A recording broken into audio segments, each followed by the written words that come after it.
कि दोबारा उत्तर प्रदेश में बीजेपी की सरकार बने। गठबंधन करने तैयार है बीजेपी को रोकने के लिए। हम भी नहीं चाहते कि दोबारा बीजेपी की सरकार यहां पर बने। अगर गठबंधन होगा, अलायंस होगा, इज्जत और मान सम्मान के साथ होगा कि हमारा काम सिर्फ दरी बिछाना है। उत्तर प्रदेश की विधानसभा में जाकर अंधा, गूंगा और बहरा बनकर ना बैठे। बीजेपी तो मुसलमान को टिकट भी नहीं देती। नमस्कार, स्वागत है आपका। मैं हूं आपके साथ लोकेंद्र त्यागी। उत्तर प्रदेश की राजनीति में विधानसभा चुनाव 2027 से पहले हलचल तेज होती दिखाई दे रही है। एक तरफ समाजवादी पार्टी के मुख्य सचेतक पद से कमाल अख्तर ने इस्तीफा दे दिया, तो दूसरी तरफ ओवैसी ने बड़ा दांव खेल दिया है। विधानसभा चुनाव से पहले क्या होने वाला है कोई बड़ा सियासी खेल? क्या है ओवैसी की रणनीति? जानने के लिए वीडियो को आखिर तक जरूर देखिएगा। साथ ही इस मुद्दे पर आपकी जो भी राय हो उसे कमेंट बॉक्स में जरूर बताइएगा।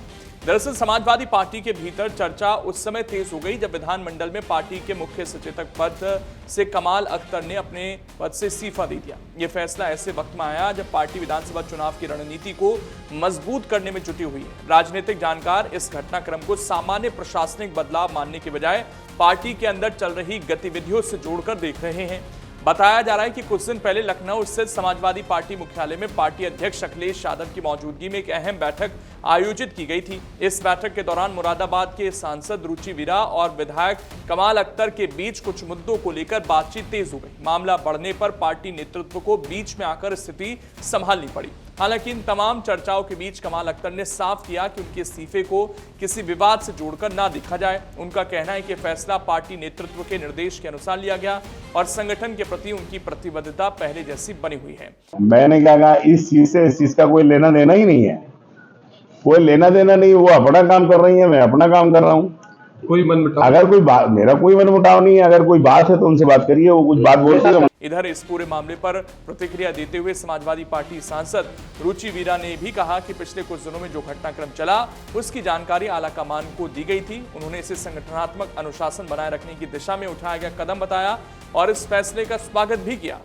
देखिए, तो राष्ट्रीय अध्यक्ष जी ही बेहतर जानते हैं। मेरा साथ जो भी पिछले कुछ दिनों से एपिसोड चल रहा था, मैंने अपने राष्ट्रीय अध्यक्ष जी को सब चीज़ों से अवगत करा दिया था।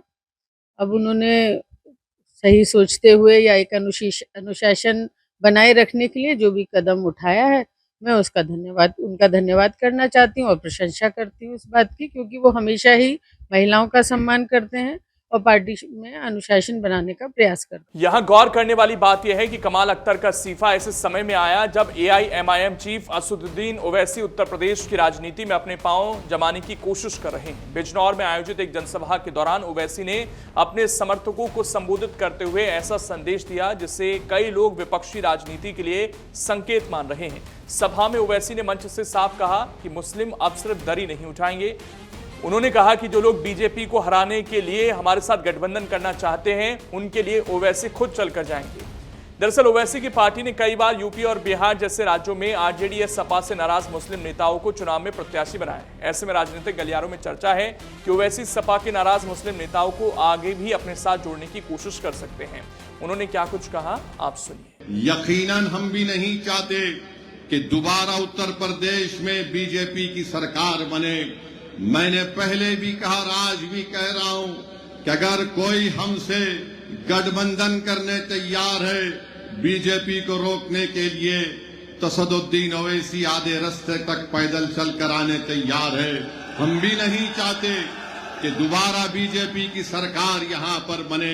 मगर याद रखिए, अगर आप ये समझते हैं कि नहीं समझौता नहीं होगा, तुम्हारा काम सिर्फ वोट डालकर अपने घर में जाकर खामोश बैठ जाना, तो मैं उनसे कहना चाहूंगा कि अब वोट डाला जाएगा मगर वोट नेता बनाने के लिए इस्तेमाल होगा।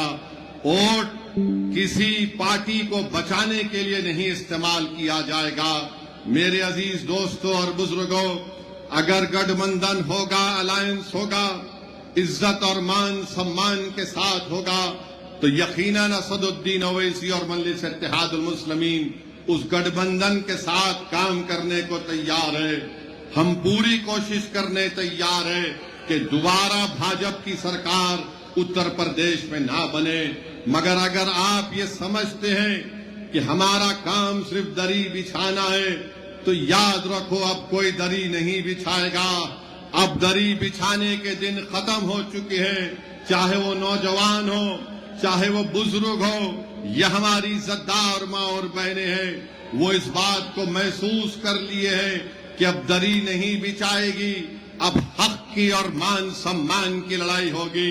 अब नेता बनाया जाएगा, अब लीडरशिप बनाई जाएगी और ऐसा लीडर बनाया जाएगा जो उत्तर प्रदेश की विधानसभा में जाकर अंधा, गूंगा और बहरा बनकर ना बैठे, बल्कि जब मस्जिदों को शहीद किया जा रहा है तो उनको अपनी जमीन की आवाज पर उस विधानसभा के दरो दीवार को हिला के रखना चाहिए था, मगर आज हम देख रहे हैं कि वो खामोश बैठे हुए। तो मेरे अजीज दोस्तों और बुजुर्गों, मेरी आपसे अपील है कि याद रखिए, नेता आपको बनना है। ओवैसी हैदराबाद से निकलकर यहाँ पर बिजनौर में और नजीबाबाद में इसलिए नहीं आया कि मैं अपनी तकरीर के जरिए तुमसे वाह हासिल करूं। मैं आया हूं और आता रहूंगा इंशाअल्लाह ताला। अल्लाह जब तक मुझे जिंदा रखेगा, मेरी जिंदगी का मकसद एक ही है कि भारत के कोने कोने में मुसलमानों का नेता बने, जो बनेगा इंशाअल्लाह ताला। जो कोई नाम निहाद सेकुलर पार्टी नहीं चाहती, बीजेपी तो मुसलमान को टिकट भी नहीं देती, और ये जो अपने आप को सेकुलर कहती हैं, ये किसी को टिकट देती हैं तो किसी को टिकट देकर गुलाम बनाने के लिए देती है। मजलिस आपसे कह रही है कि तुम गुलाम नहीं बनोगे, तुम कायद बनोगे, तुम हुक्मरान बनोगे, तुम गरीबों की आवाज बनोगे, तुम मजलूमों की ताकत बनोगे। ये मजलिस इत्तेहादुल मुस्लिमीन का पैगाम है कि दोबारा उत्तर प्रदेश में बीजेपी की सरकार बने। गठबंधन करने तैयार है बीजेपी को रोकने के लिए। हम भी नहीं चाहते कि दोबारा बीजेपी की सरकार यहाँ पर बने।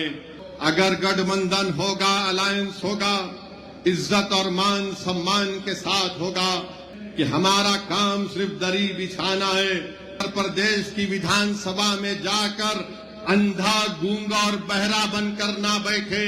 बीजेपी तो मुसलमान को टिकट भी नहीं देती। अगर आप ये वीडियो YouTube पर देख रहे हैं तो हमारे चैनल को सब्सक्राइब कर बेल आइकन दबाएं, और Facebook पर देख रहे हैं तो हमारे पेज को लाइक करें। अगर आप ये वीडियो YouTube पर देख रहे हैं तो हमारे चैनल को सब्सक्राइब कर बेल आइकन दबाएं, और Facebook पर देख रहे हैं तो हमारे पेज को लाइक करें।